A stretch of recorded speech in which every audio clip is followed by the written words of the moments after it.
Okay, here we are at Gateway Technical College at the horticulture room. Let's hear, where are we at? We are at the Pike Creek Horticulture Building. All right, and I am with your name? Courtney Greve. And Courtney, what role do you play here? I'm a horticulture instructor. Yeah. Okay. Very nice facility here. Let's talk about the horticulture program. What does Gateway have to offer? Well, as a program, we have a 2-year associate degree in greenhouse operations that students can pursue. Within there, they take a kind of a set of basic classes, learning about introduction to horticulture, where you learn a lot of kind of what we consider base level skills in horticulture in the first semester, and then from there students will learn key components such as soils, learning about plant pests and beneficials, and then getting into plant identification, so things that where they learn to identify herbaceous plants, woody deciduous trees, evergreens. And then students have an opportunity to focus on greenhouse and greenhouse crops. Within there, we have classes that focus on what we consider to be alternative growth systems. So a new wave of the future would be looking at using hydroponics and aquaponics as a way to grow your food indoors. Let's talk about the different areas. Like there's a room next here. Let's talk about that. Sure. So our building got a little bit of a facelift a few years ago. Historically, our building has been here since the 1960s. So, with the times, things change, and we got an upgrade and very bright looking at classrooms that are bright and efficient and really conducive to a learning environment. So the room right here behind us is actually considered to be a conference room. It's actually 2 classrooms that can be either sectioned off or open as a large classroom. And we use that for a variety of classes, anything from a standard lecture lab class where maybe you're learning about plant identification, or a business operations course, or even a floral design class. So we have the opportunity to use that as a really big flexible classroom. It's also a space that's available for community members to be able to use if they need a meeting space for their group. So we've had community garden programs in here, Boy Scouts, things like that. Yeah, those community gardens are popping up quite a bit. We need more. We need more. Exactly.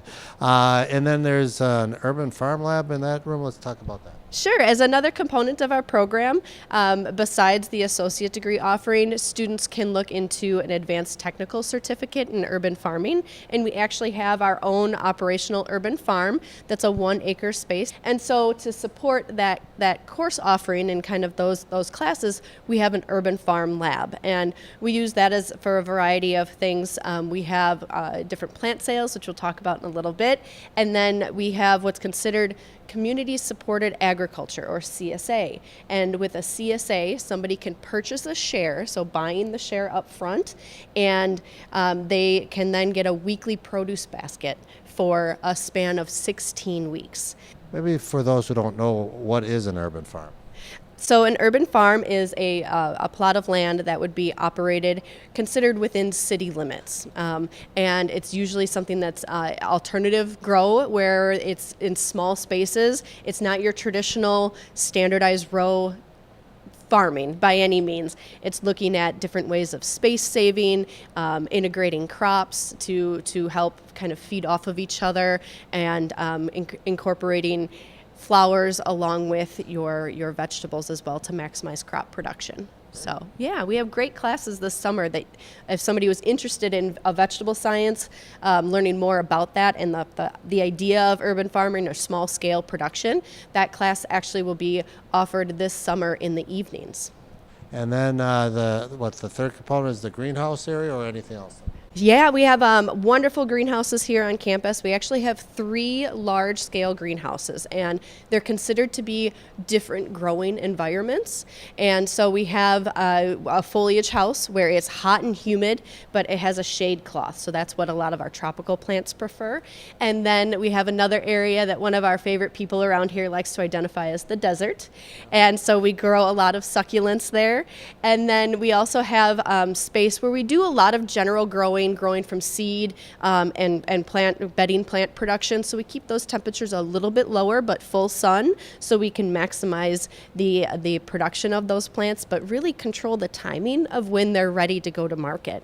And within those greenhouses, we have kind of those alternative grow systems that we talked about, the hydroponic systems, and we're getting ready to set up an aquaponics system as well. Yeah. And then let's talk plant sales. What goes on with that? Yeah, so our plant sales are an opportunity to expose us to the public, but it also supports our horticulture club here as a part of the program. And our horticulture students run the plant sales, they help plan them and execute them, and they use those to go onto field trips for conferences where anywhere here in the Midwest. They also look at competing in national events as a part of the national collegiate competitions that we partake in. So the funds that come from the plant sales help to support that club. So it's a really good benefit, but also we're using the material in the plant sale as a learning process. So they've been incorporated into our curriculum within the program. So we hold 3 plant sales throughout the season. The first one being on Saturday, April 13th as a part of our Celebrate Earth Day event here on campus. And the plant sale itself runs from 9 a.m. to 2 p.m. on that Saturday. The Earth Day event, the Celebrate Earth Day event, is from 10 a.m. to 2 p.m. So really this great combination of incorporating 2 different events right here on the Gateway campus on Saturday, April 13th. Our other plant sale is going to be Saturday, May 18th.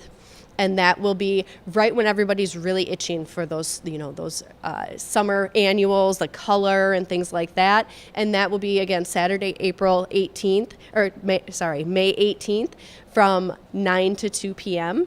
And then our final one, which we hold in conjunction with Wild Ones, which is a organization that emphasizes the use of native plants in the landscape, that is going to be Saturday, June 1st. From 9 to 2 p.m. Boy, a lot of great things happening here at Gateway. And with the big event that Celebrate Earth Day, for those who haven't been there, what goes on? It is, wow, there's so much that happens during that event. We have opportunity for workshops for young kids to learn about recycling, reusing material. They can come here and do some hands-on workshops with plants and seeding and doing things like that. We also have vendors throughout the entire technical wing, so another building that we have here on campus that features kind of local companies, companies that do have an upcycle or a reuse kind of theme to them, along with connecting some of our local nonprofits, things like that. And then we also host different events. In the morning, starting at 9 a.m., we have what's called the Pike Creek Cleanup. So again, I said we're in the Pike Creek Horticulture Building. So the Pike Creek runs right behind us. And that cleanup, so if anybody needs some service hours, that cleanup starts at 9 a.m. And we provide all the materials. It would be trash bags, gloves, things like that. We clean up trash. We also do what's called a garlic mustard pull. So if people are familiar with garlic mustard, it's a perfect time in early spring, easy to identify and also easy to get out of the ground. And it's like an invasive plant? Correct. It's a very invasive perennial that we have it's actually technically a biennial weed, but it spreads once it gets to that flowering point, which the flowers are cute, right? But once they get to that flowering point and they spread their seed, it outcompetes you, and it can become quite a nuisance because it outcompetes all of our native plant material. Okay, Courtney, and again, contact information again, website or phone number? A website, it would be gtc.edu, and you can either search for horticulture or you can do gtc.edu/horticulture, and it'll bring up our website. And then you can always contact me, again, Courtney Greve, with my email being grevec@gtc.edu. Well, Courtney, once again, we thank you so much for allowing us to come out down here and see this facility, and we'll definitely come out to those events. And thank you so much for talking with us today. Wonderful. Thank you. Thanks for having us.